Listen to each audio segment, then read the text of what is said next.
Eh bien, bonjour à toutes et tous. Et donc, moi aussi, je suis vraiment ravie d'être avec vous cet après-midi pour animer cette table ronde pour Low Carbone. Alors, moi, je suis Mathilde. Je suis freelance et je fais partie du mouvement Freelance for Good. Ça veut dire que je mets mes compétences de communicante au service de la transition. Je suis aussi membre d'une association qui s'appelle Ambition Transition, qui est un collectif qui œuvre pour transformer l'enseignement supérieur et les imaginaires au travail. Et c'est à ce titre que j'ai le plaisir d'animer cette table ronde aujourd'hui. Donc la thématique de la table ronde, le rôle du travail et des entreprises dans une société durable et sociale, c'est forcément un sujet qui me tient à cœur. Donc je suis vraiment très heureuse de pouvoir discuter avec nos 4 intervenants et intervenantes cet après-midi, que je remercie aussi d'être là. Alors, on a tout à ma droite Cécile Renoir. Cécile, vous êtes présidente du campus de la transition, qui a pour mission de former pour transformer l'enseignement supérieur et les responsables d'aujourd'hui et de demain en vue d'une transition écologique et solidaire. Juste après, on a Pierre Larouturou. Pierre Larouturou, vous êtes député européen, engagé sur les sujets climat et justice sociale. Vous êtes aussi cofondateur du collectif Pacte Finance Climat. Juste après, on a Anne Lecor. Anne Lecor, vous êtes cofondatrice de Printemps écologique, un syndicat écologique de salariés pour transformer les organisations vers un monde juste et durable. Et enfin, on a Julien Guérin. Julien, vous êtes cofondateur de Vendredi, une plateforme pour mobiliser ses salariés sur des actions de mécénat de compétences et de bénévolat. Alors, aujourd'hui, on va parler donc de la notion de travail. Le travail, ça occupe une place centrale dans nos vies. Il faut savoir qu'on y consacre en moyenne 80 000 heures, donc c'est une part vraiment considérable dans notre existence. Donc dans un monde en quête de durabilité, en quête d'équité, ça nous semblait important de s'interroger sur la manière dont justement le travail peut contribuer à un modèle de société qui soit plus juste. Dans cette transformation de la société, les entreprises ont du coup une responsabilité majeure. Elles doivent répondre à des attentes qui sont de plus en plus pressantes. On a par exemple 65% des jeunes de 18 à 30 ans qui se disent prêts à renoncer à un job dans une entreprise qui ne leur semble pas suffisamment engagée. C'est un chiffre qui est donné par Printemps écologique qui a réalisé une étude en 2022. Donc c'est un chiffre qui nous montre à quel point finalement la quête de sens et d'impact social est devenue un critère absolument décisif dans le monde professionnel. Alors notre discussion aujourd'hui, elle va porter sur tous ces enjeux. Comment le travail peut être un levier de changement pour un modèle de société durable? Quelle est la responsabilité des entreprises dans cette transition?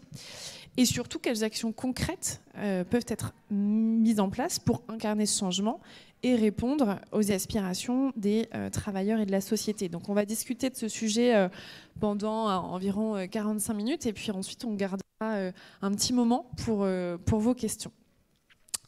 Alors avant de se projeter justement dans ce monde juste et durable, je propose qu'on fasse d'abord un état des lieux du travail dans notre société actuelle avant de se poser la question de comment on pourrait changer les choses. Déjà, faisons un petit état des lieux de où est-ce qu'on en est. Et j'ai envie de poser cette question à Pierre Larouturou. Est-ce que vous pouvez nous donner quelques éléments de réponse là-dessus ? Merci à tous ceux et celles qui ont organisé ce débat. L'état des lieux, avant de parler de la question du travail, je voudrais juste faire un petit zoom sur l'état des lieux sur la question du climat. Je pense qu'on est tous ici, si on est toutes là, c'est qu'on est convaincus de l'urgence climatique, mais globalement, on voit bien quand même qu'il y a un risque qu'on perde la bataille. J'ai été député européen pendant 5 ans. Il y a 5 ans, tout le monde disait le climat, le Green Deal, c'est notre priorité. Et maintenant, c'est bon, le climat, on en a beaucoup parlé. Et on a l'impression qu'avec le gouvernement qui est en France, il y a 30 ans, Michel Barnier m'expliquait qu'il avait inventé le covoiturage au moment des Jeux Olympiques. Mais on n'a plus l'impression que la question du covoiturage soit la priorité. Voilà, donc je pense on a tous conscience qu'on est dans un moment critique. Et donc, il faut peut-être rappeler l'urgence. Hier, je déjeunais avec des journalistes et je leur ai sorti 2 graphiques. Et déjà, ce matin, ils m'ont demandé s'ils pouvaient les avoir pour les envoyer à leur rédaction. C'est le nombre de catastrophes climatiques qui ont triplé en 30 ans. Voilà, c'est pas peut-être que oui, peut-être que non. Dans 40 ans, on verra. Le nombre de catastrophes qui ont un impact économique et financier a déjà triplé.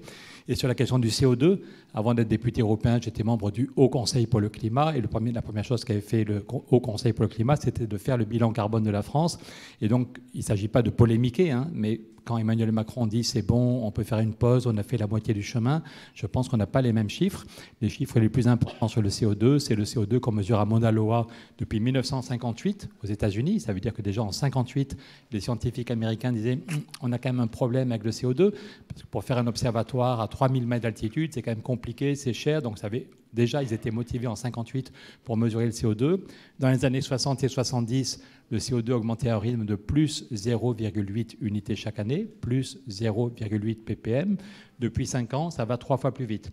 Depuis 5 ans, on est sur un rythme de plus 2,4 ppm et depuis un an, plus 3. Donc ça, c'est important. Je vois comment à Bruxelles, on a fait une exposition avec une courbe de 4 mètres de haut sur le CO2 depuis 800 000 ans. On voyait tous les députés, les commissaires européens qui arrivaient avec un grand sourire. On a beaucoup parlé du Green Deal. Ils pensaient que tout était sous contrôle. Et quand on leur montre ce graphique, ils se décomposaient. Je pourrais vous donner plein d'exemples de députés, de commissaires européens qui comprenaient que parler du Green Deal ne suffit pas et que le monstre est en train d'échapper à ses créateurs. Même quand, avec le Covid-19 ou avec la flambée des prix liée à la guerre en Ukraine, le CO2 de l'économie a un peu baissé. C'est quand même mieux que rien. Voilà, l'an dernier, on fait tous des efforts, les entreprises se transforment, les collectivités. Donc quand même, globalement, le CO2 qui vient de l'économie a un peu diminué l'an dernier, super. Mais les feux de forêt font plus que compenser. Voilà, ce n'est pas une appréciation personnelle. Donc le monstre est vraiment en train d'échapper à ses créateurs. Entre Emmanuel Macron qui dit « on a fait la moitié du chemin, c'est cool, on peut faire une pause », et Antonio Guterres qui dit « on est sur l'autoroute vers l'enfer avec le pied sur l'accélérateur », je crois que, hélas, pour le moment, c'est plutôt Antonio Guterres qui a raison. Et donc on va bientôt annoncer une initiative avec plein de climatologues pour essayer vraiment de changer le braquet. Sinon, ça va être la catastrophe. Il y a le risque qu'on ne fasse rien pendant 3 ans. Déjà qu'on a un gouvernement stable avec de l'argent, ils ne font pas grand-chose. Mais si en plus on n'a pas de gouvernement et pas d'argent, il y a le risque d'un petit recul. Donc voilà, avant de parler du travail, je voudrais que vous soyez... Je pense qu'il faut qu'on arrive à... Ici, on est tous convaincus, mais il faut quand même qu'on arrive à convaincre de l'urgence et des solutions. Et le fait que c'est une bonne nouvelle, on peut vivre très bien en sortant du carbone. Voilà. Sur la question du travail, on est d'un moment important aussi. Il y aura bientôt 7 millions de personnes inscrites à Pôle emploi. Il y a le jour un article dans le journal Les Échos, c'était avant la dissolution, qui disait « Petit mouvement de panique au ministère du Travail ». On se rend compte que la réforme du RSA que Gabriel Attal a voulu faire passer pour expliquer que tous ces gens qui vivent avec le RSA sont des gros fainéasses, ils sont tellement cool, avec 580 € par mois, c'est tellement confortable.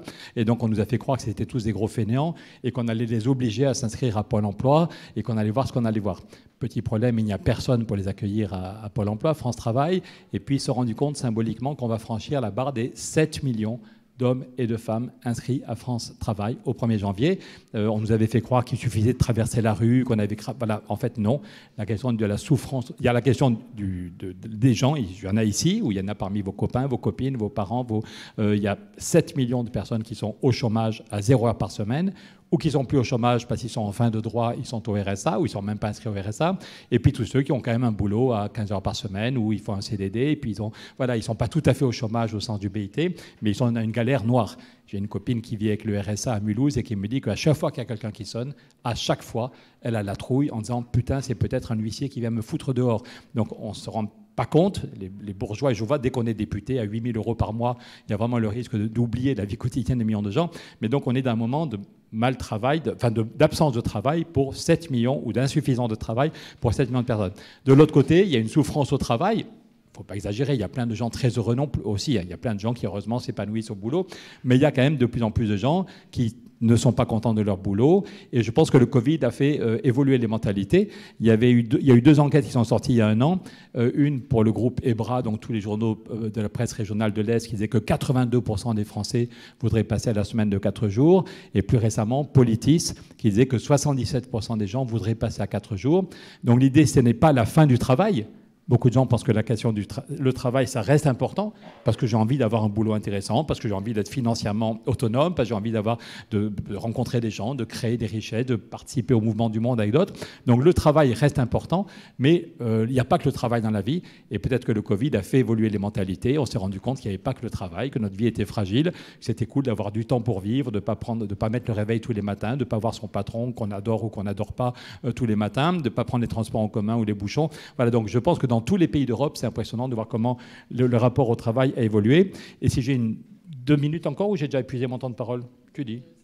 Donc il y a d'abord une aspiration massive à vivre autrement. Et c'est même à Davos, il y a 1 an et demi, il y avait un grand débat sur la question de la semaine de 4 jours. Le numéro 2 des Échos me faisait des blagues sur Twitter en disant quel est le seul débat qui refuse du monde, c'est archi plein à Davos, c'est le débat sur la semaine de 4 jours.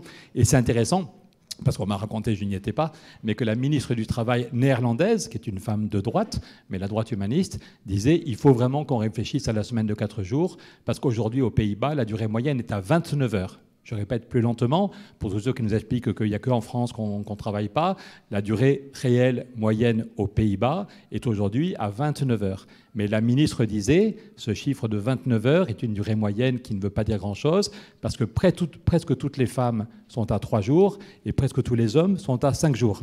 Et donc, devant 600 personnes, la ministre du Travail de la droite néerlandaise disait est-ce que ce ne serait pas mieux, au lieu d'avoir les femmes à 3 jours et les mecs à 5 jours, est-ce que ce ne serait pas mieux que hommes et femmes on soit à 4 jours, que hommes et femmes on ait des vraies responsabilités, que hommes et femmes on ait des vrais salaires, et que hommes et femmes on ait du temps pour vivre, quitte à se poser la question de qui fait quoi à la maison, qui a du temps pour... Voilà.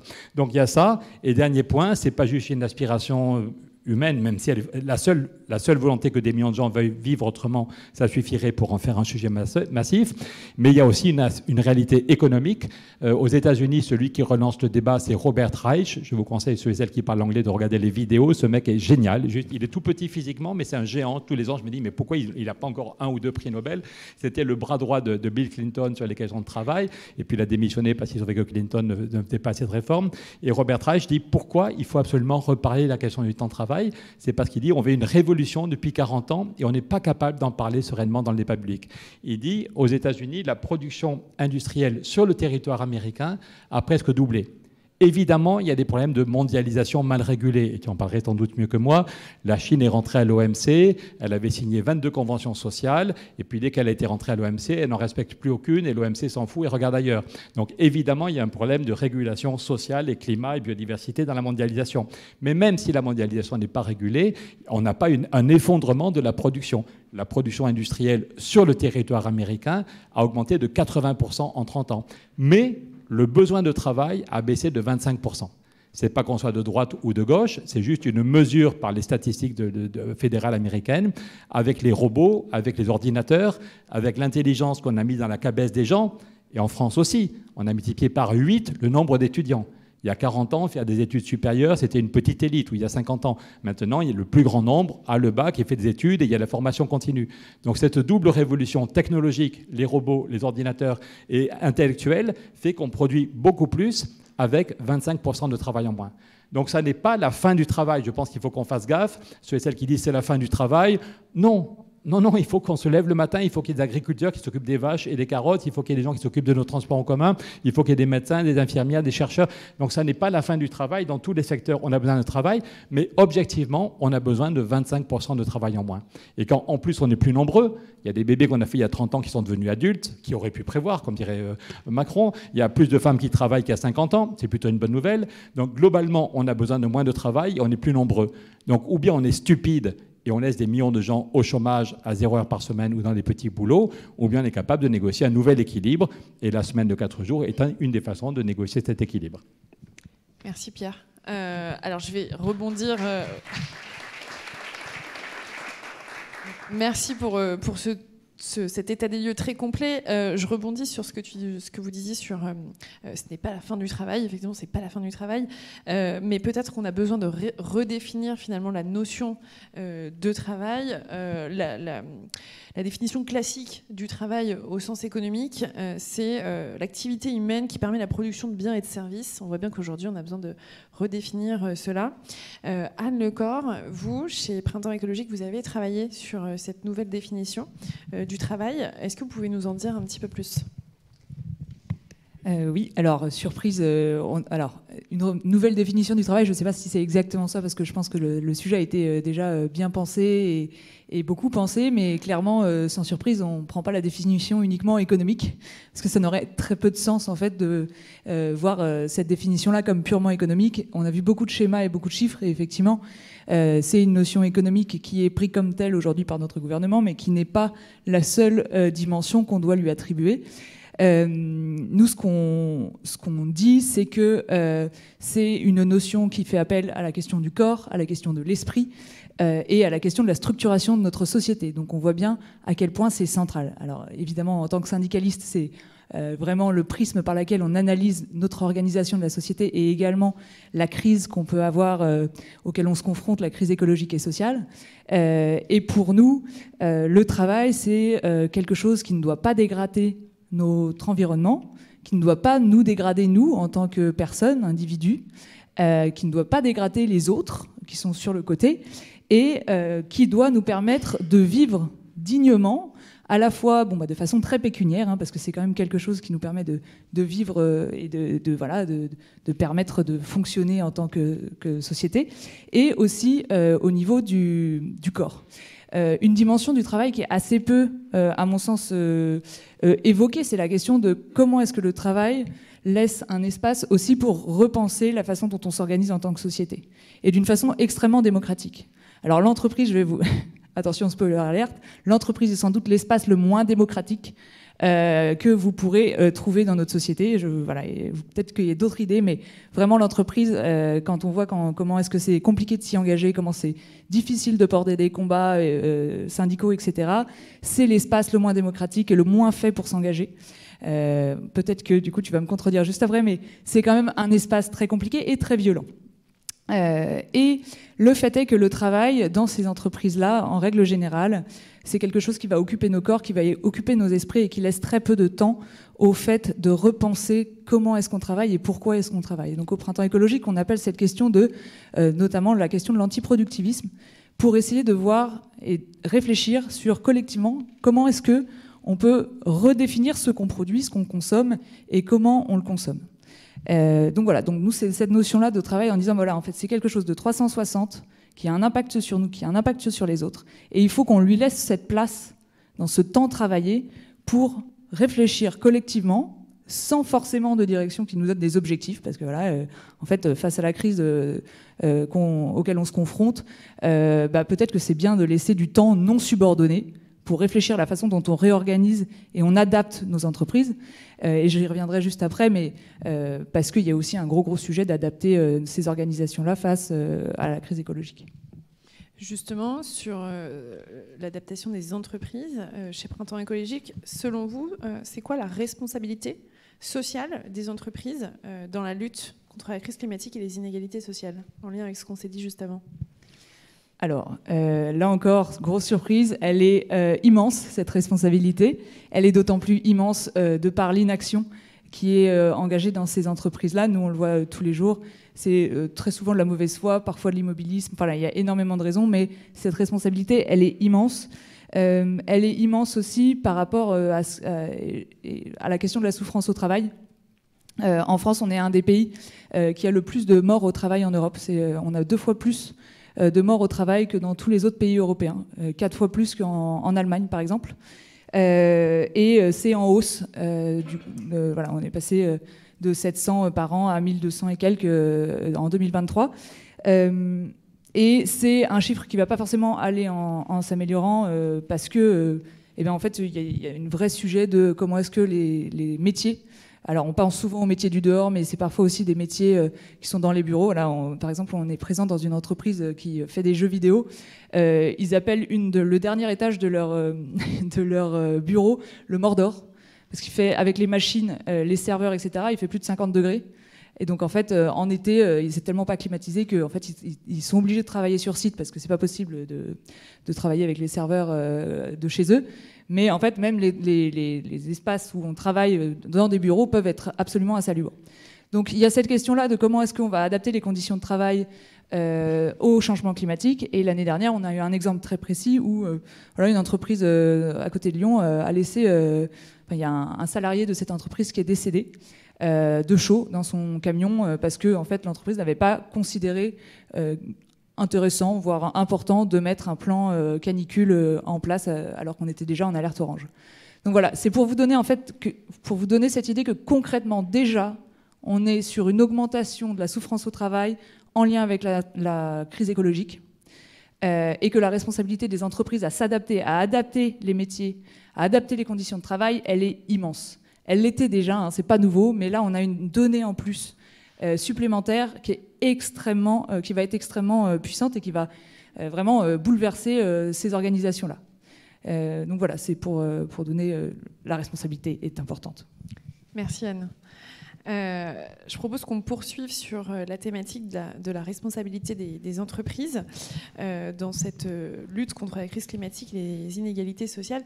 Cécile, j'ai envie qu'on vous entende sur ce sujet-là, puisque vous avez mené de nombreuses enquêtes terrain sur le sujet. Est-ce que vous pouvez nous en dire un petit peu plus et surtout nous parler peut-être des conclusions de vos recherches ?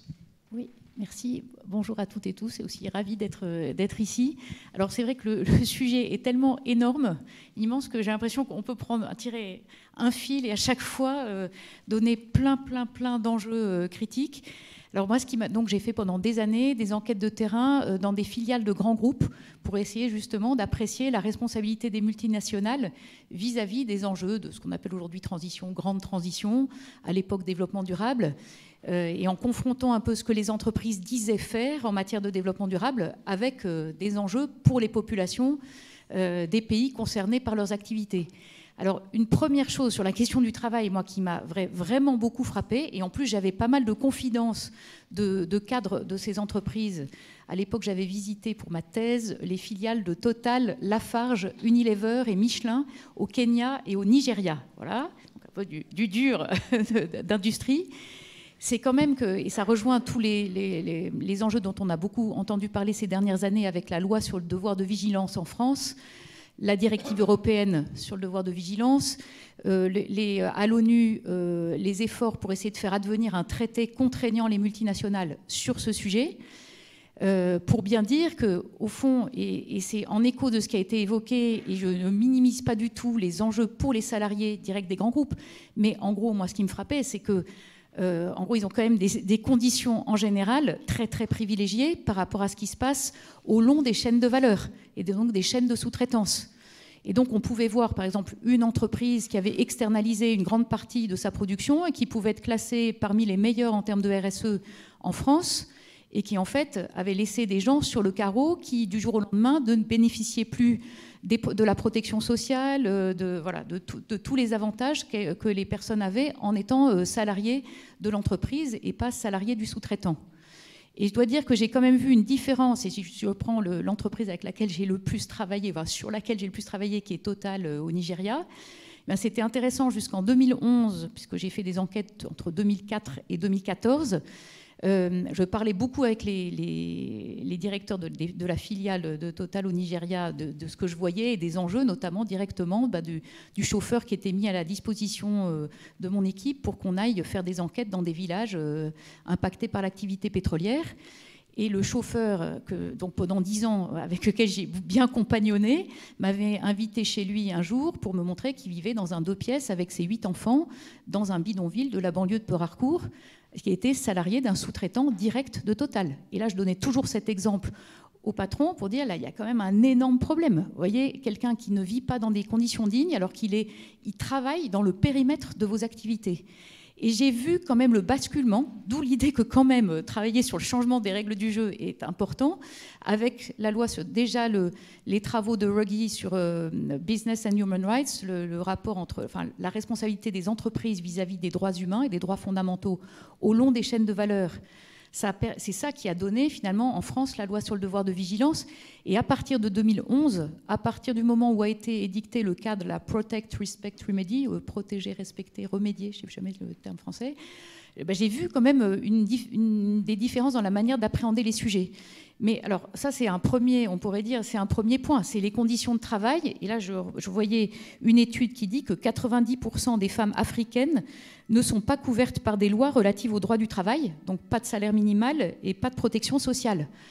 Voilà, c'est pour dire que je trouve en permanence très difficile de à la fois être attentif et à la souffrance au travail, y compris aux souffrances psychiques qui existent, et de se dire qu'il y a aussi des conditions objectives de travail, c'est ce que tu as décrit aussi pour ici, mais c'est puissance N dans plein de pays du monde.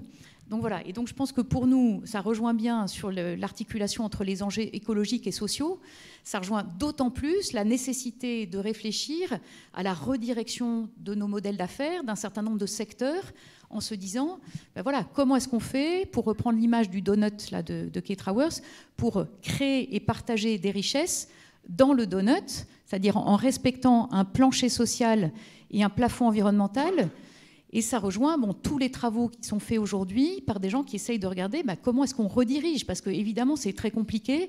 Et dans un premier temps, les gens, s'ils perdent leur emploi, c'est aussi un drame. Et donc, dire comment est-ce qu'on fait pour mieux partager ces richesses, et puis en amont, pour se dire à quelles conditions on crée de la richesse et des emplois.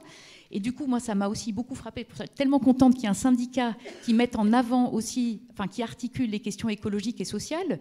Moi, je me souviens des discussions avec des gens de la CGT, de la CFDT à l'époque, enfin, il y a déjà une vingtaine d'années, et qui reconnaissaient qu'au fond, pour eux, c'était d'abord la préservation des droits des salariés directs qui étaient leur préoccupation, et beaucoup moins les chaînes de valeur mondiale et les questions écologiques globales. Et là, si on reprend tous les chiffres que tu as donnés, enfin, c'est vrai qu'il y a une énorme urgence.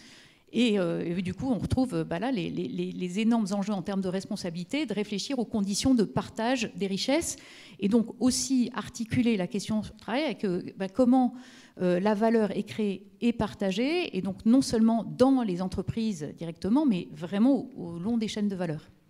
On pourra en dire beaucoup plus. Merci Cécile. Alors justement sur le sujet de la création et du partage des richesses, il y a un vrai besoin de repenser finalement le modèle économique des entreprises. Julien Guérin, vous êtes en relation avec les entreprises au quotidien. C'est quoi votre vision sur ce sujet, sur le fait de repenser nos modèles économiques ? Alors ça, c'est une évidence il y a beaucoup d'entreprises aujourd'hui qui réfléchissent à repenser leur modèle économique.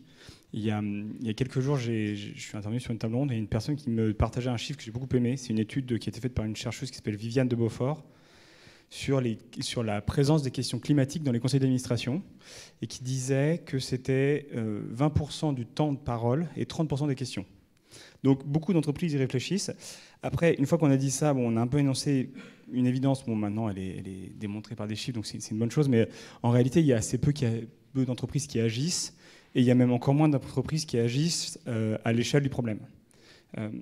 Et ça, je pense que c'est parce qu'on prend peut-être la question du mauvais angle, c'est-à-dire que la question du modèle économique n'est pas si pertinente que ça. Une entreprise, elle cherchera toujours à optimiser son modèle économique dans les règles du jeu qui lui seront imposées. Et en fait, un modèle économique, c'est un choix stratégique de l'entreprise avant tout. Il y a 2 exemples d'entreprises qui, je trouve, font des choses à la hauteur.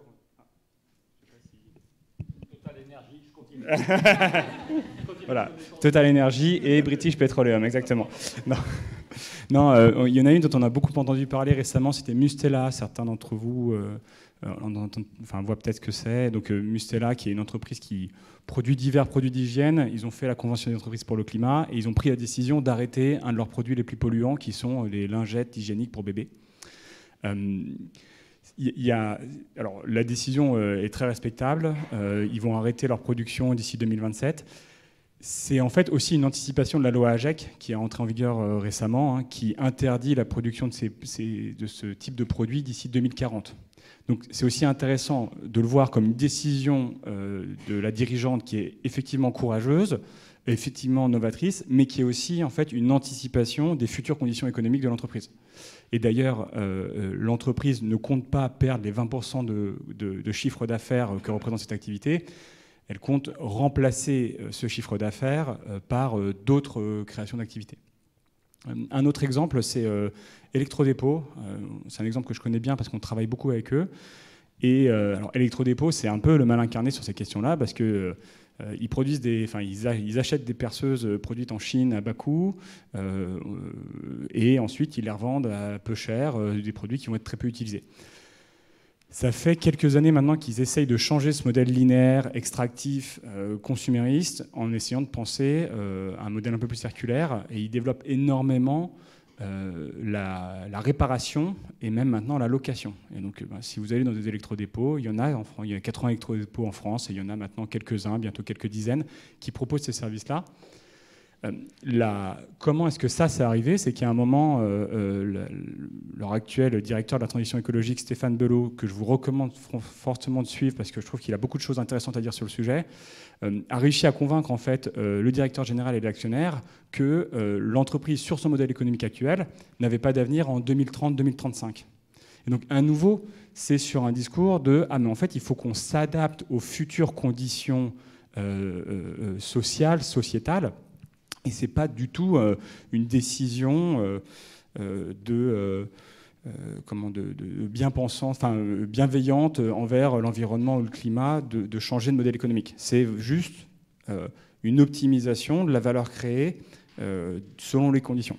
Par contre, il y a quelque chose qui est, je pense, très important à penser dans ces transitions des modèles économiques, c'est que les modèles économiques de demain vont nécessiter par contre un changement des modèles de travail assez profond, parce que travailler dans une entreprise qui est durable et responsable, ça va vouloir dire prendre en compte plein de questions qu'on ne sait pas prendre en compte aujourd'hui. Ça veut dire acheter différemment, produire différemment, recruter différemment, vendre différemment. Et ça, c'est quelque chose, je pense qu'on se saisit tout juste de l'ampleur de la nécessité de formation des travailleurs et travailleuses dont on va avoir besoin.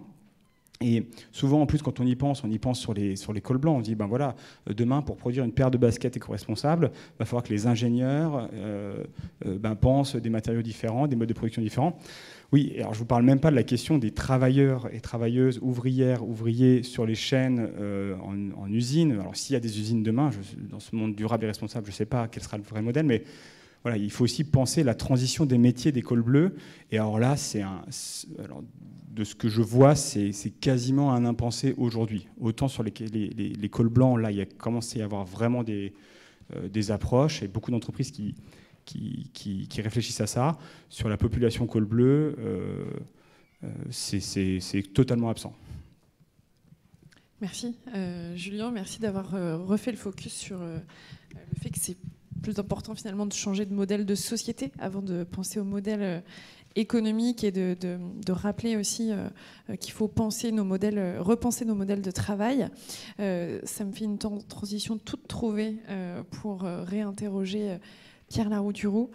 Vous êtes un défenseur du partage du temps de travail et notamment de la semaine de 4 jours. Et j'avais envie de vous demander comment ce modèle sur le partage du temps de travail pourrait contribuer à une société plus durable et équitable, et concrètement, comment on fait pour l'intégrer dans nos entreprises actuelles?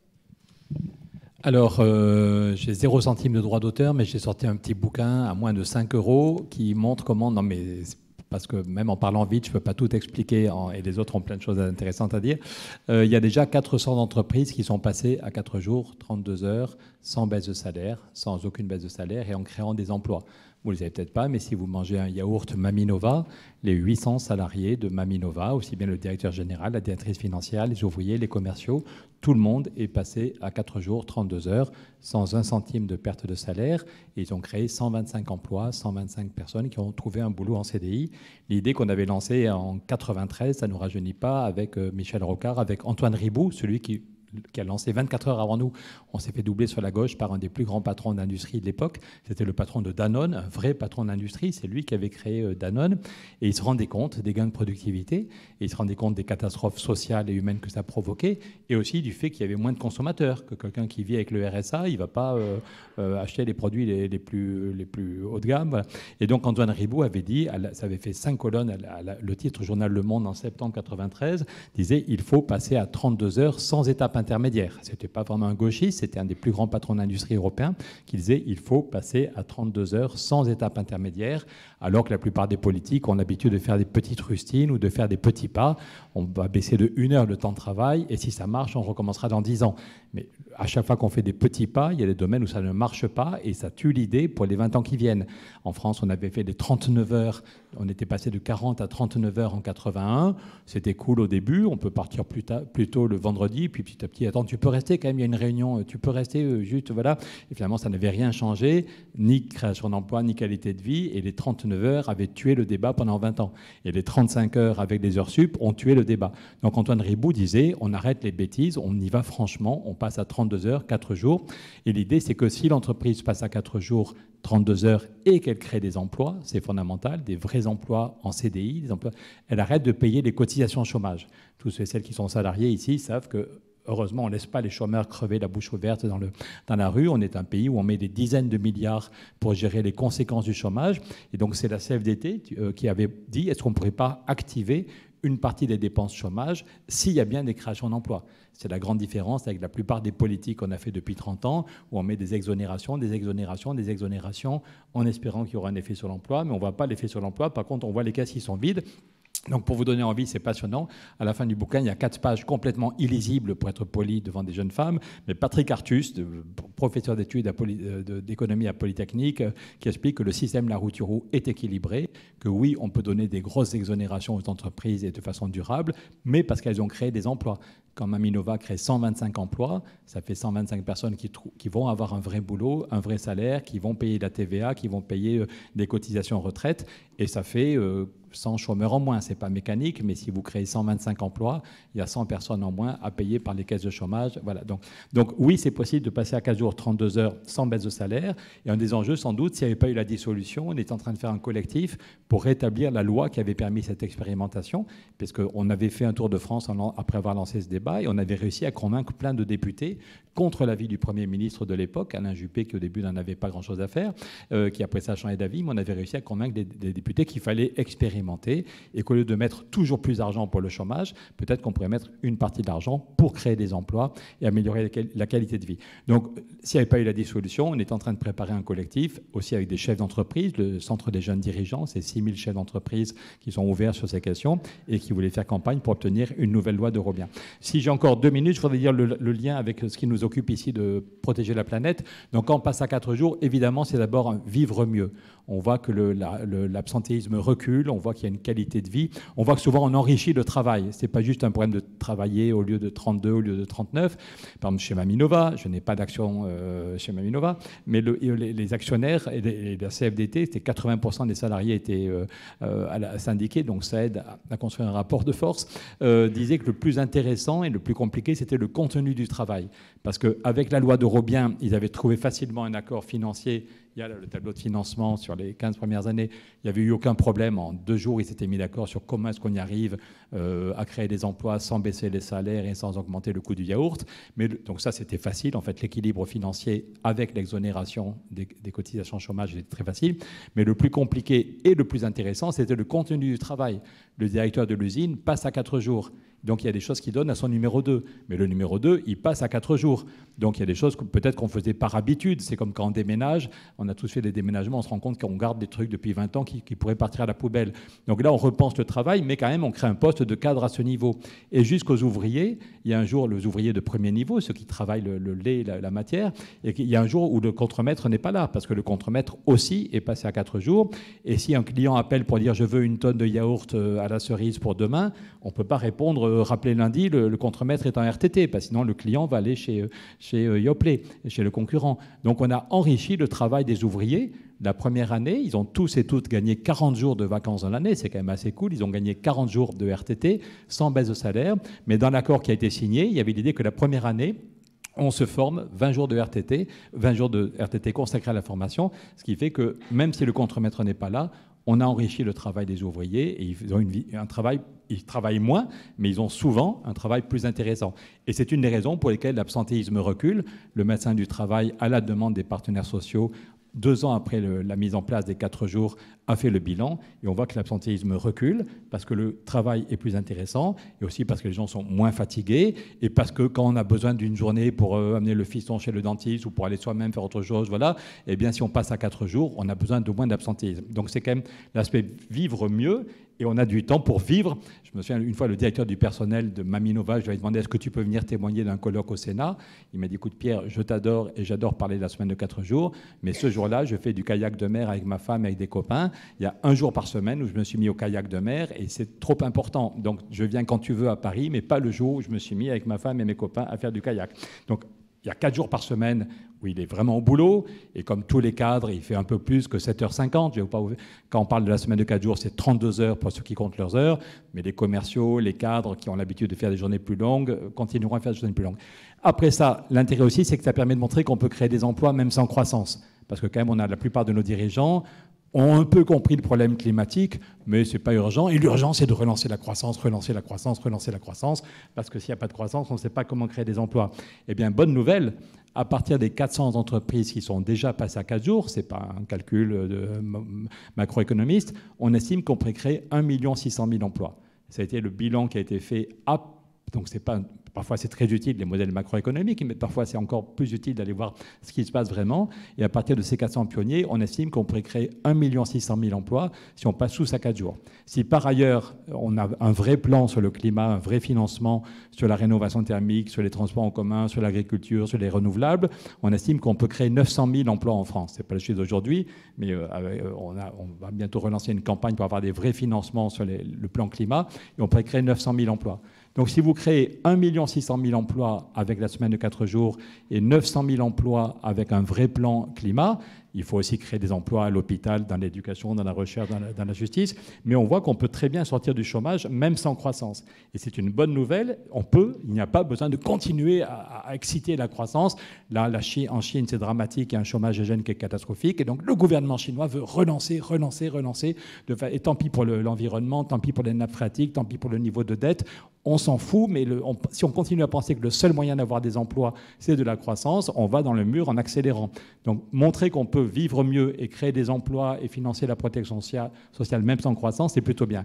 Dernier point, ceux et celles qui sont passés à 4 jours disent que ça permet, ça ne se voit pas dans mon rythme de parole, mais d'avoir une vie plus cool, et que c'est cool, et que du coup, ça permet parfois d'avoir d'autres comportements qui consomment moins d'énergie, qu'au lieu d'acheter pour quand on doit préparer le dîner, au lieu d'acheter des produits industriels qui ont consommé beaucoup d'énergie et qui sont parfois moins bons, et moins bons pour la santé, et moins bons pour le climat, le fait de prendre son temps pour faire la cuisine, il faut du temps, mais donc il y a plein de comportements vertueux qui sont bons pour notre équilibre perso, notre cohérence et pour la planète, qui demandent plus de temps. Et donc le fait de passer à 4 jours est une des façons d'avancer. C'est aussi une façon d'avancer vers l'égalité entre les femmes et les hommes dans le boulot. Femmes et hommes, il y a beaucoup de femmes qui sont dans des petits boulots, et si on passe à 4 jours, on va les recruter avec des vrais boulots à 4 jours. Donc ça, c'est pas mécanique, mais le fait d'aller vers la semaine de 4 jours est l'occasion de réfléchir à un meilleur équilibre entre femmes et hommes. Donc je vous conseille de militer pour finalement, en réfléchissant, je trouve que c'est une super idée. Merci Pierre, moi aussi je trouve que c'est une super idée et que ça nous permettrait vraiment de faire un vrai virage de changement de société. Alors la semaine de 4 jours, c'est une des solutions. J'aimerais bien maintenant qu'on regarde aussi les autres solutions concrètes que proposent nos intervenants et intervenantes pour engager les entreprises et les salariés pour apprendre la mesure de l'urgence climatique et sociale. J'aimerais bien qu'on retourne du côté de Cécile. Cécile, au campus de la transition, vous formez les enseignants et les enseignantes de demain. Est-ce que vous pouvez nous en dire un petit peu plus sur la nécessité finalement de commencer par transformer l'enseignement et les futurs salariés ? Oui. Et avant d'en parler, je voudrais dire un mot aussi de l'expérience qu'on fait concrètement au campus en termes de réflexion sur les différentes formes d'activité, salariés, bénévoles. Et par exemple, on a une communauté de personnes qui sont là pour plusieurs années, qui chaque année choisissent de se réengager. Et parmi nous, il y en a certains qui sont salariés du campus, mais d'autres qui sont salariés d'autres structures, par exemple du lycée de Montereau, de la communauté de communes, et qui ont choisi, pour certains, d'être à 3 jours par semaine, de manière à pouvoir dédier du temps bénévole d'activité à fond pour le projet du campus. Et donc, ça m'interroge beaucoup parce que c'est vrai que je suis plutôt des générations et moi-même de tempérament assez workaholic, comme on dirait. Donc, ce que je perçois, c'est que d'une part, pour les générations plus jeunes, il y a quand même une forme de soupçon à l'égard du contrat de travail, tout le temps menacé d'être compris comme un rapport de subordination inacceptable. Et donc ça, je pense que on le voit bien et je l'éprouve même au campus. Et donc c'est intéressant parce que du coup ça interpelle. Et quand je suis moi comme présidente de l'association, donc en gros comme, alors c'est pas moi la déléguée générale, mais voilà, donc quand même ayant un écho des aspirations des plus jeunes, je vois bien que c'est pas un débat simplement gauche-droite ou je ne sais quoi sur ces sujets. Et ça dit quelque chose des aspirations profondes à vivre autrement, mieux, et ça ne veut pas dire que ça ne soit pas l'occasion de donner tout ce qu'on a aussi pour des activités qui ont du sens. Et donc, voilà, moi, donc, je remercie beaucoup les jeunes générations d'interpeller sur les façons de concevoir des activités avec du sens. Et il me semble, sur les enjeux de santé mentale, parce qu'on peut travailler beaucoup, ce qui est mon cas, mais quand on travaille beaucoup avec beaucoup de sens, on est capable aussi de se dire que voilà, c'est pour la bonne cause, et puis je suis dans un type de travail intellectuel, et donc en fait c'est aussi assez difficile pour les enseignants-chercheurs de faire la part entre ce qui est de l'ordre de lecture très importante pour nourrir leurs enseignements et leurs travaux de recherche, et puis ce qui est de... Voilà. Et donc je trouve qu'il faut aussi distinguer entre des métiers pénibles et d'autres types d'activités professionnelles dans lesquelles on peut estimer que ce n'est pas un problème d'avoir une retraite beaucoup plus tard. Enfin, je mets les pieds dans le plat parce que pour moi, je suis entourée d'enseignants-chercheurs qui, en fait, pour lesquels c'est difficile d'être à la retraite à 65 ans. Et donc, c'est l'inverse. Mais évidemment, pour des gens qui ont des métiers très pénibles, il y a un vrai sujet de faire en sorte que la retraite soit bien avant. Et donc, du coup, je trouve qu'il y a aussi à mûrir collectivement sur la diversité des situations et toujours cette question de quid des plus vulnérables, de ceux qui sont plus affectés, qui ont travaillé depuis l'âge de 14, 15 ou 16 ans, etc. Enfin, pour être plus juste. Alors, et ensuite, sur les façons dont on essaye de former au campus à des modèles économiques différents, c'est pas une mince affaire, parce que c'était mon point de départ dans l'intuition du projet du campus, c'était créer une école de commerce alternative, en me disant il faut arrêter d'enseigner la finance, la compta, voilà, comme on le fait, et comment est-ce qu'on fait pour nourrir une réflexion très radicale sur la nécessité de réfléchir à une prospérité sans croissance ou avec une faible croissance. Et au fond, assez vite, on s'est dit ça n'engage pas que les enjeux de transformation des écoles de commerce, mais aussi les écoles d'ingénieurs et finalement tout l'enseignement supérieur. Et puis finalement, on a positionné le campus plutôt comme une plateforme qui permette... qui ne se veut pas donneuse de leçons parce qu'on n'a pas plus les solutions, enfin en tout cas on essaye de s'abreuver à des bonnes sources confrères, mais voilà, avec lesquelles j'interviens là aujourd'hui, mais en se disant ensuite comment on fait stratégiquement pour essayer de faire bouger les représentations, y compris des enseignants-chercheurs qui peuplent ces écoles, qui sont contraints de publier dans des revues qui ne les incitent pas du tout à prendre en compte les questions de pédagogie, à être sur d'autres modèles. Et donc, comment est-ce qu'on fait pour à la fois regarder ce qui peut être fait par tel ou tel chercheur ou équipe d'écoles, de commerce, d'ingénieurs ou autres, ou d'universités à court terme, et puis qu'est-ce qui demande de réfléchir à la transformation structurante des règles du jeu, et là aussi du monde de l'enseignement et de la recherche. Et ça veut dire participer à des groupes de travail, essayer de s'allier à d'autres pour voir ce qu'on peut faire au plus long cours. Et derrière tout ça, il me semble que c'est un peu ce qui est reflété là par cette idée que d'aider les gens à trouver du sens à leur activité permet aussi de donner de l'énergie dans la durée pour affronter les combats, parce qu'on voit bien que tout ça, c'est ce que tu disais au point de départ, on est quand même en train de régresser sur un certain nombre de sujets. Et donc l'essentiel, c'est pour ça que c'est bien d'avoir des journées comme celle-là où on s'encourage. C'est-à-dire il y a des tas d'initiatives, de gens qui réfléchissent, qui proposent des manières de faire. Et donc nous, au campus, on essaye de faire droit justement à ces témoignages, à ces expériences très concrètes, et puis essayer de réfléchir avec des gens qui ont des positions de responsabilité dans ces universités et ces écoles pour se dire, voilà, où est-ce qu'on voit des leviers et quels sont les blocages les plus importants. Et puis voilà, d'être en lien avec, par exemple, le groupe Jouzel Abadi, là, qui a produit le rapport sur sensibiliser et former aux enjeux de transition écologique et sociale dans l'enseignement supérieur. Voilà, ça met beaucoup de temps, mais quand on compare aussi à ce qui se passe dans d'autres pays, il y a quand même un mouvement en France qui essaye de mettre en place des mesures pour contraindre à former aux enjeux de transition et donc à réfléchir différemment et en essayant de faire en sorte que ça soit aussi lié à une expérience de convivialité et de sens partagé pour que ça ne soit pas repoussoir mais désirable. Voilà. Merci Cécile. Je propose qu'on poursuive sur les solutions concrètes et qu'on se tourne vers Anne Lecor. Anne, chez Printemps écologique, vous proposez aux salariés de s'engager via un syndicat. Est-ce que vous pouvez nous dire en quoi ça peut être crucial de passer par un éco-syndicat comme Printemps écologique ? Alors, c'est super important. Non, vraiment, Donc le Printemps écologique, c'est un syndicat, ça fait 4 ans que ça existe, et à titre, je prêche pas pour le Printemps écologique. N'importe quel syndicat, sauf ceux qui sont un peu plus à droite. On peut en reparler après. Mais globalement, l'action syndicale, c'est vraiment cette idée de passer à la prise de conscience individuelle, que ce soit sur les conditions de travail, sur un collègue qui va mal dans son espace de travail ou autre, ou que ce soit sur cette prise de conscience vis-à-vis de la crise climatique dans laquelle la plupart des entreprises nous projettent. Et donc, en fait, c'est passer de cette prise de conscience individuelle à l'action collective. Comme je disais tout à l'heure, l'entreprise, c'est pas un espace facile d'engagement. Et je ne vais pas vous mentir en vous disant, commencez à vous engager, présentez vos élections professionnelles, etc. Ça va vraiment être un long fleuve tranquille, ça va être absolument agréable. Vous serez sur comme ça un petit bateau et il y aura des fleurs et des oiseaux qui chanteront. C'est pas du tout ça. Donc je ne vais pas vous mentir, mais en tout cas c'est une façon extrêmement importante de s'engager, et c'est une façon d'établir des rapports de force dans l'entreprise qui sont très très importants. On disait tout à l'heure que le travail doit intégrer des espaces de réflexion pour penser collectivement et démocratiquement notre avenir. Et le syndicalisme et l'engagement syndical, c'est aussi une façon de faire ça, parce que c'est une façon d'avoir des heures, des temps de délégation pour penser ces choses-là. C'est une façon d'avoir aussi des différents leviers d'action et d'avoir directement une voie, enfin un espace pour discuter de l'ensemble des sujets avec la direction.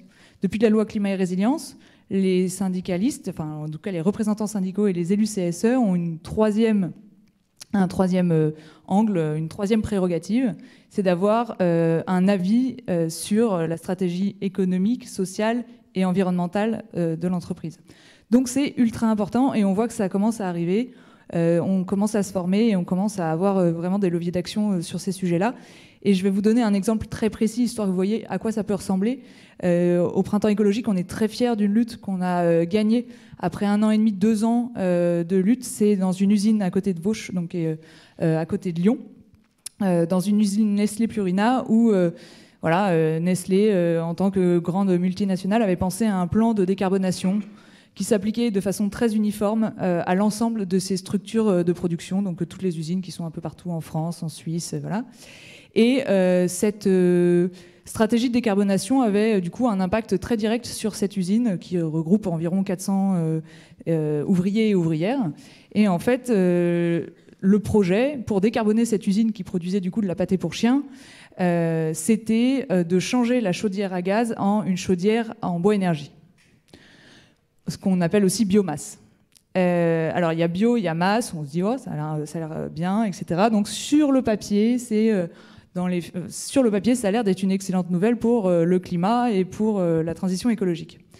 Et ça, c'est le cas souvent dans des entreprises, c'est-à-dire que parfois des bonnes idées écolo, en fait, ne le sont pas tellement. Et en fait, les salariés, les ouvriers ouvrières de cette usine ont commencé à se mobiliser contre cette chaudière biomasse qui allait engloutir un terrain de foot par jour de bois pour produire la vapeur qui allait stériliser du coup ces aliments pour animaux, chiens, chats.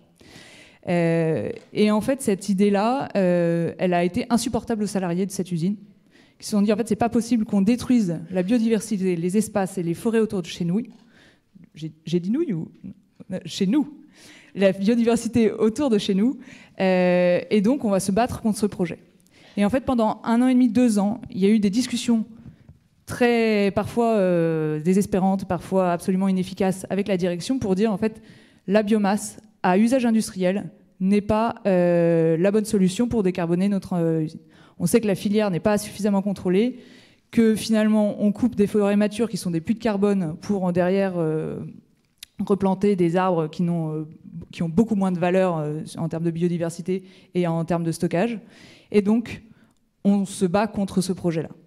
Et donc il faut bien imaginer, hein, ils sont 400, ils ont d'abord produit une pétition, ils ont créé une intersyndicale, ils ont amené de l'expertise, on a travaillé pour un réveil écologique avec Carbone 4, etc. On a construit et on a déconstruit aussi tout l'argumentaire de la direction pour ce projet.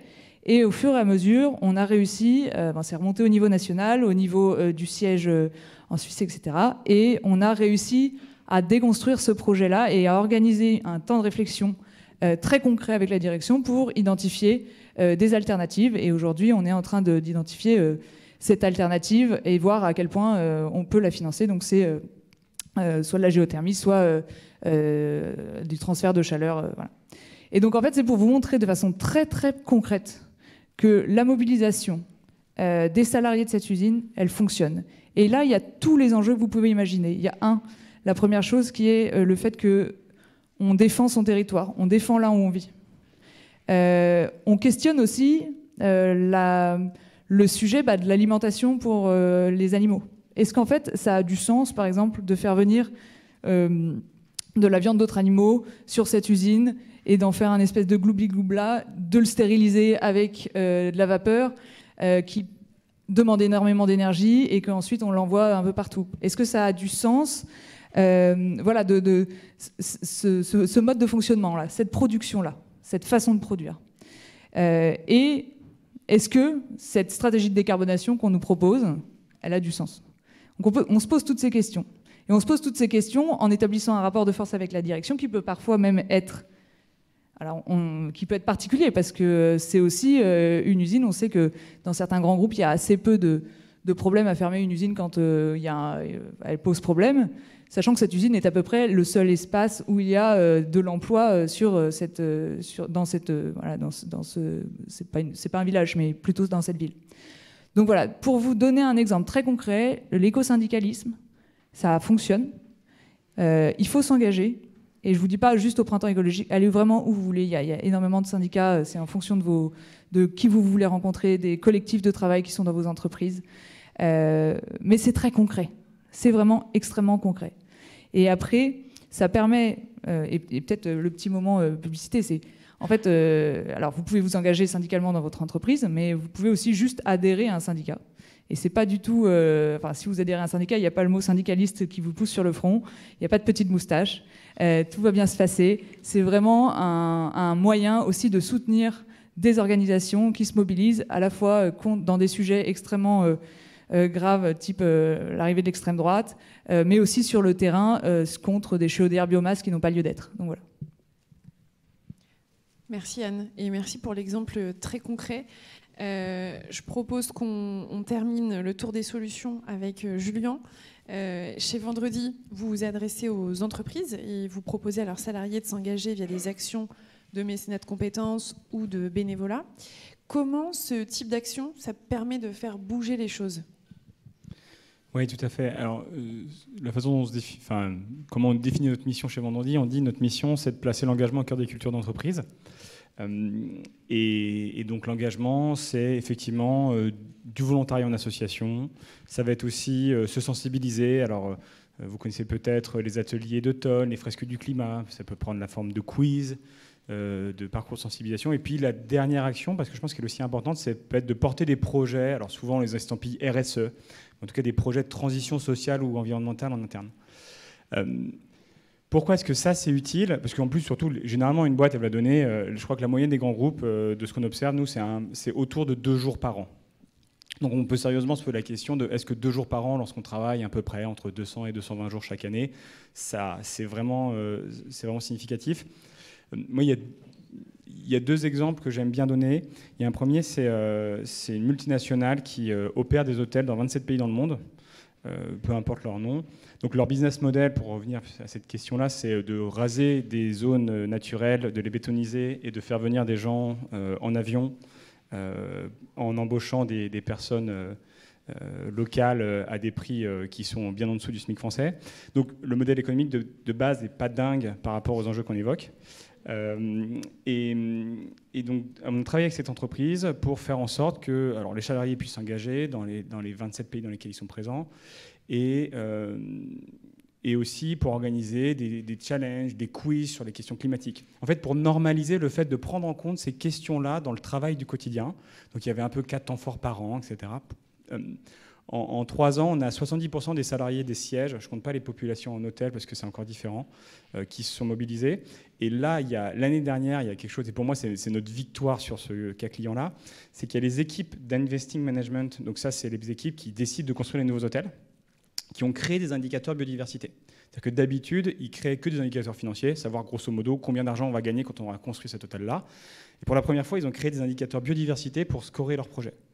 Ça ne veut pas dire qu'ils construisent plus d'hôtels, ça ne veut pas dire qu'il ne reste plus de zones naturelles, mais ça veut dire qu'ils ont commencé à faire des choix qui sont plus éclairés sur ces questions-là. Et donc en fait, c'est à ça que ça sert de mettre un peu d'engagement dans les entreprises, parce que on va commencer à construire et à prendre des habitudes qui vont changer nos modes de travail par la suite.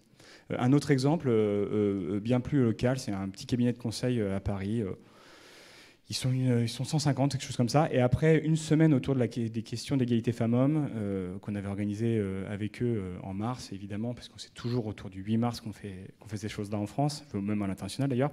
Bon, il y a un collectif qui s'est créé en interne sur les questions d'égalité femmes-hommes. Et donc, ils ont commencé à calculer leur index égalité pro. Pour ceux et celles qui ne connaissent pas, l'index égalité pro, c'est une mesure de l'égalité entre hommes et femmes en entreprise. Ouais. C'est la loi, normalement. Alors oui, c'est aussi la loi. Oui, non, mais alors, t'as raison. Non, mais c'est aussi la loi, mais pour le coup, c'est une loi qui est assez peu appliquée, surtout par les petites boîtes, parce qu'il n'y a en fait pas de contrôle réel derrière, et même des très très grands groupes parce que je ne vais pas rentrer dans le sujet, mais c'est quelque chose qui est obligatoire par la loi, certes, mais c'est très très mal appliqué. Et ce qui est intéressant de voir, c'est que ça a contribué à l'émergence du sujet. Mais effectivement, il ne faut pas non plus peut-être trop applaudir quand on respecte la loi, tu as raison. Et donc voilà, et pour conclure sur ces deux exemples, juste prendre un peu de hauteur, en fait, pourquoi ? C'est parce que, en fait, tu le disais, le travail n'est pas le travail n'est pas pensé pour être un lieu où on va réfléchir et faire évoluer nos modes de pensée. En fait, le temps de travail, c'est fait pour travailler, c'est fait pour réaliser les tâches demandées par la direction. Et donc, de mettre en place des espaces, des temps, des moments d'engagement dans les entreprises, ça crée l'opportunité pour chacun, chacune au sein de l'entreprise de prendre en compte ces questions-là. Et ensuite, de potentiellement les reproduire dans des moments de travail plus classiques qu'on connaît chacun, chacune. Merci Julien, et merci à tous les quatre pour cette discussion absolument passionnante, très riche aussi. Je propose qu'on prenne des questions dans la salle. Oui, bonjour, merci à tous pour ces exposés. Je me présente, donc Jean Prosperi, je collabore bénévolement à l'Institut Rousseau, que je représente dans un projet notamment qui s'appelle Sécurité sociale de redirection écologique, aux côtés notamment de Printemps écologique. Vous avez souligné donc en début de session la difficulté qu'a l'entreprise avec la démocratie. On a beaucoup parlé de la manière d'organiser des contre-pouvoirs. Est-ce que vous pouvez aussi évoquer la manière de prendre le pouvoir ? Par exemple, je pense que les salariés devraient être reconnus comme investisseurs en travail, à égalité avec les actionnaires investisseurs en capital, et donc à ce titre être représentés de manière au moins paritaire. Comme ça existe sous certaines formes en Allemagne, donc, sauf que en cas d'égalité, c'est le représentant du capital qui a le dernier mot. Est-ce qu'il ne faudrait pas aller plus loin, donc dans des formes de codétermination, voire même comme le proposent certains auteurs, je pense à Isabelle Ferreras notamment, sur des formes de codétermination bicamérale, quoi. On aurait une chambre des travailleurs, une chambre du capital, et où il devrait y avoir un accord sur les projets de l'entreprise, qui viendrait effectivement compléter tous les contre-pouvoirs qui pourraient être mis en place par les syndicats. Oui, carrément, il y a plein de façons. On peut passer par l'angle structure. Je pense aux coopératives, par exemple. Et dernièrement, là, il y a le cas Duralex qui est super intéressant, avec des salariés qui finalement entrent dans la gouvernance un petit peu forcé, notamment parce que la direction avait d'autres plans pour Duralex, et donc du coup ils prennent le pouvoir là-dessus, ils proposent eux-mêmes un plan stratégique de développement de Duralex, et c'est eux qui le font, quoi. C'est de façon très particulière, et je trouve que c'est très inspirant parce qu'ils intègrent là-dedans très fortement, et on voit que ça marche quand c'est les salariés qui le font. Ils intègrent très fortement la question environnementale pour une seule et bonne raison, c'est qu'ils ont beaucoup moins la notion du court terme que des directions qui n'ont que des intérêts financiers. En fait, eux, leur intérêt, c'est que l'entreprise, elle dure, qu'elle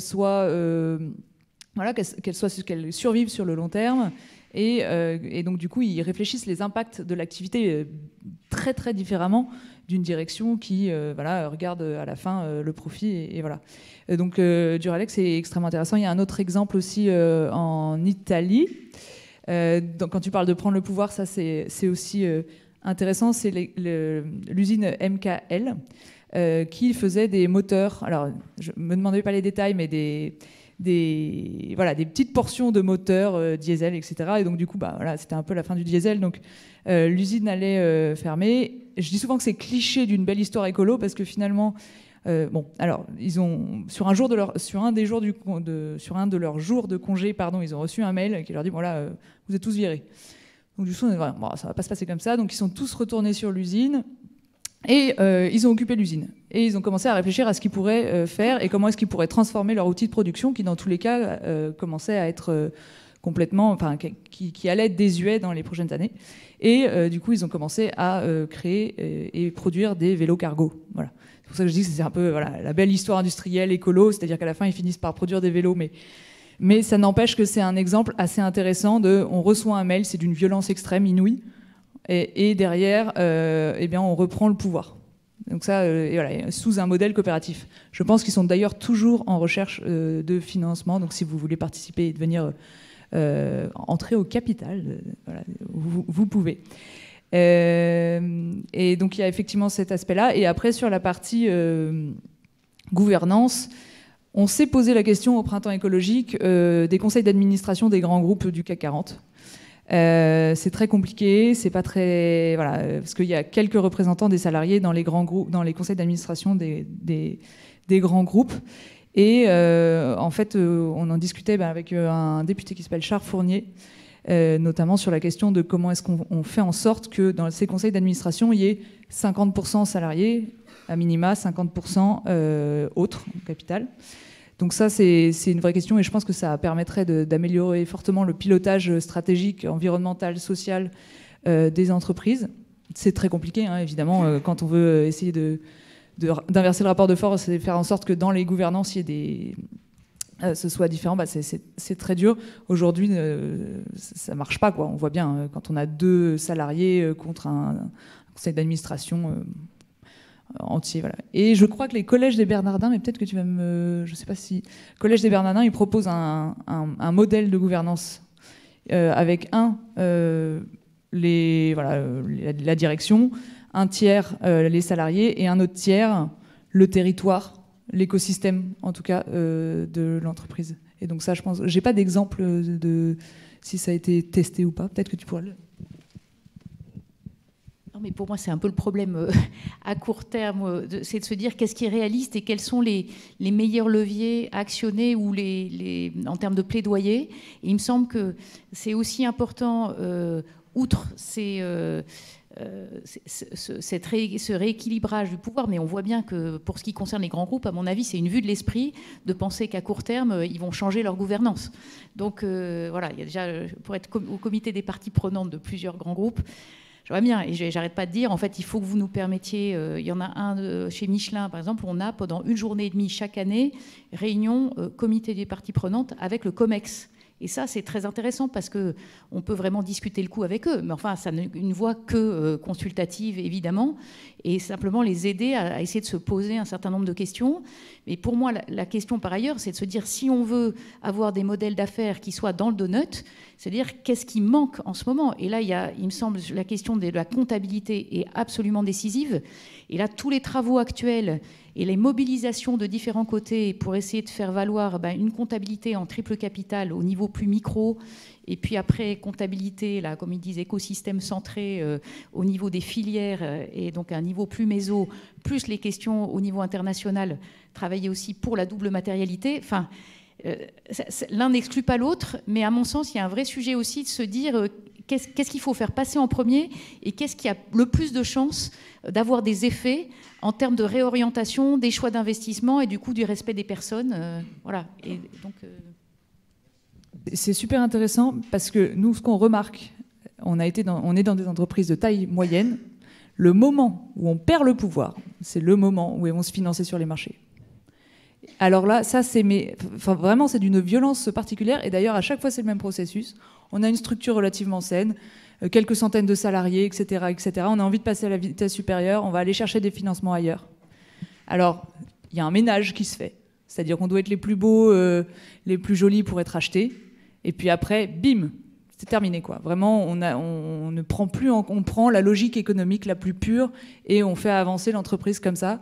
Et vraiment, nous, c'est quelque chose qu'on constate. Et ça nous fait d'ailleurs poser la question de la légitimité de la taille de certaines entreprises. Au bout d'un moment, est-ce que ça a du sens d'avoir des structures de plusieurs dizaines, de centaines de milliers de salariés, quoi, et on perd une humanité là-dedans aussi. Donc, je trouve que c'est très intéressant, y compris de rebondir sur ce que tu as dit sur Duralex, où l'entreprise allait faire faillite, l'actionnaire principal pensait qu'il fallait fermer, et les salariés ont montré qu'ils avaient des cerveaux, qu'ils avaient un plan, et aussi quand même que la région a été là pour garantir financièrement.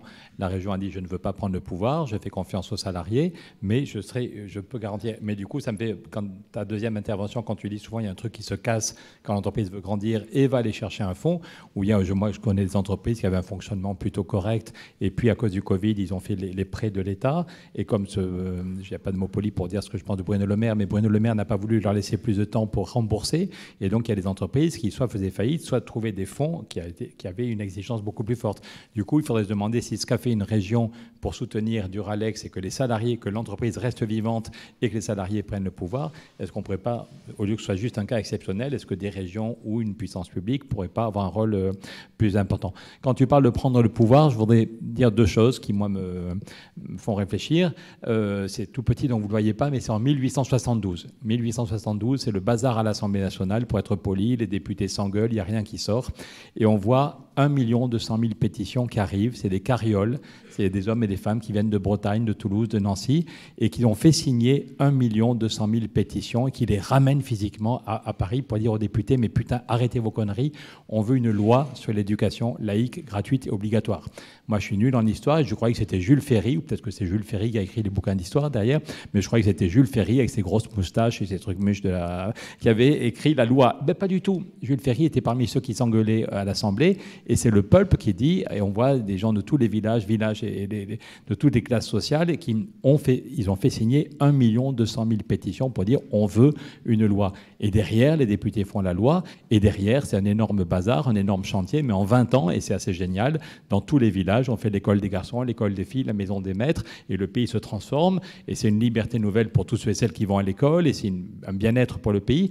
Mais le point de départ, c'était pas, quand tu parles de prendre le pouvoir, évidemment, il y a la question des élections qui est importante, mais comme il y a de quoi désespérer, peut-être vu l'état de notre pays en ce moment, je ne suis pas sûr qu'on ait un gouvernement stable et favorable complètement aux idées qu'on porte, mais de là à se dire que la seule solution c'est de se flinguer ou d'attendre dans 3 ans, je ne suis pas sûr que spontanément ça ira mieux dans 3 ans, mais donc peut-être que des actions, quand ils ont été capables, je répète, il n'y avait pas Internet et il n'y avait pas le TGV, ils ont été capables d'entourer, eux et elles ont été capables d'entourer l'Assemblée avec 1 200 000 pétitions, peut-être qu'on peut faire des choses. Parmi les choses aussi, comment gagner le pouvoir et la bataille des idées. Moi, je trouve, j'ai été candidat, on m'a demandé d'être candidat aux législatives dans le 91, c'était super intéressant. Tu commences à 5h30 le matin aux Ulysses avec les dames qui prennent le bus pour aller faire le ménage à Saclay. Donc, on voit que le bus n'arrive que dans 5 minutes. On a du temps pour discuter concrètement. Voilà, Pedro Sanchez, en Espagne, il a fait baisser le prix de l'électricité. Il a mis la TVA à 0%. Par contre, il a taxé les dividendes, donc c'est possible. À la fin, j'avais plus de voix quand je répétais 200 fois par jour que oui, c'est possible d'améliorer la vie quotidienne. Voilà. Et puis, bon, c'est passionnant, mais c'est quand même ultra court et ultra frustrant. La campagne des législatives, c'est essentiellement Le Pen, elle est méchante, oui, mais enfin Mélenchon, il est méchant aussi, oui, mais enfin Le Pen, voilà. Donc on a quand même un niveau de créativité et d'inventivité dans les périodes législatives qui est assez court. Donc la question est de savoir, est-ce que nous tous et toutes, on s'organise pour mettre des idées et du contenu et des trucs positifs. C'est très bien de dénoncer le danger de l'extrême droite, hein. Je pense qu'on ne le fait jamais trop, mais est-ce qu'on est capable de dire qu'il y a des solutions pour gagner la bataille du climat, pour avoir une autre gouvernance d'entreprise, pour faire baisser les loyers. Au Danemark, il y a des allocations d'autonomie pour tous les jeunes entre 18 et 25 ans. Donc pourquoi ? Donc elles sont capables de faire des campagnes en dehors du champ de l'élection et qui vont irriguer et qui vont intéresser des gens qui, si vous allez voir les gens juste 2 semaines avant l'élection pour dire il faut que tu ailles voter, c'est vachement important d'aller voter, il faut faire barrage à l'extrême droite, ben, ça donne des résultats moyens. Là, il y a eu 16 millions de gens qui ne sont pas allés voter. Donc c'est très flippant de voir qu'il y en a 11 millions qui ont voté pour l'extrême droite, mais il y a quand même 16 millions de gens et on peut se dire que c'est une réserve de gens si on est capable de les intéresser. Donc je finirai en disant qu'aux États-Unis, il y a une campagne qui était intéressante, c'est pour le salaire minimum à $15. Ils ne parlaient pas du tout des élections, pas du tout, mais ils se sont dit, honnêtement, aujourd'hui, il y a plein de gens qui se crèvent au boulot, mais avec le salaire à $9 de l'heure, ils n'arrivent pas à vivre. Et donc, ils ont eu un mot d'ordre très simple à comprendre. On veut $15 de salaire minimum, que tous ceux et celles qui travaillent au bout d'une heure aient droit à $15. Et ils ont fait des campagnes là-dessus, ils en ont parlé à tout le monde, ils ont rassemblé très, très largement. Ils ont obtenu quelques victoires d'étape. Ils ont fait un sitting pendant une semaine devant Amazon. Et il y a ce centre d'Amazon qui a accepté de passer à $15. Et on voit que les gens vivent beaucoup mieux et que la boîte n'en est pas morte. Donc ils ont fait campagne sur une idée très simple qui rassemble très largement, on ne te demande pas si tu es d'accord avec un programme avec 148 propositions, mais sur le $15. Et puis ils ont eu des victoires d'étape, ça mobilise, ça donne du courage, ça permet de voir que vraiment ça change la vie des gens et que ça n'a pas tué l'entreprise. Et après ça, quelques mois avant les élections, ils se sont dit bon, c'est bien, mais on va beaucoup trop lentement, il faudrait une loi.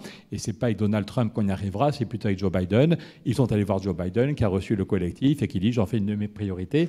Et ces gens qui sans doute ne se seraient jamais intéressés aux élections, mais parce qu'ils avaient pris l'habitude joyeusement, de façon conviviale, de militer pour le salaire à les $15, et bien, la plupart sont allés faire campagne pour Biden. Donc je pense qu'il faut qu'on réfléchisse aussi. Il n'y a pas que la politique. Changer nos comportements, changer ce qu'on fait dans une entreprise est vachement important. Mais on a quand même conscience qu'il y a des enjeux qui sont vraiment politiques. Est-ce qu'on change les règles du jeu ? Et ce n'est pas avec Éric Ciotti et Darmanin et Le Pen qu'on y arrivera. Donc peut-être qu'il ne faut pas s'y prendre. On a été des milliers à s'engager pour les législatives. C'était vraiment super passionnant, génial de voir tous ceux et celles qui sont engagés pour les législatives. C'était génial. Mais je crains que ça ne suffise pas si on s'engage tous dans les 4 dernières semaines. Il y a peut-être à inventer des campagnes qui commencent plus tôt et qui parlent à tout le monde plus largement. Merci. Et on va conclure sur ces réponses. Merci Cécile, Pierre, Anne et Julien pour cette table ronde. Merci à toutes et tous et bonne fin de forum.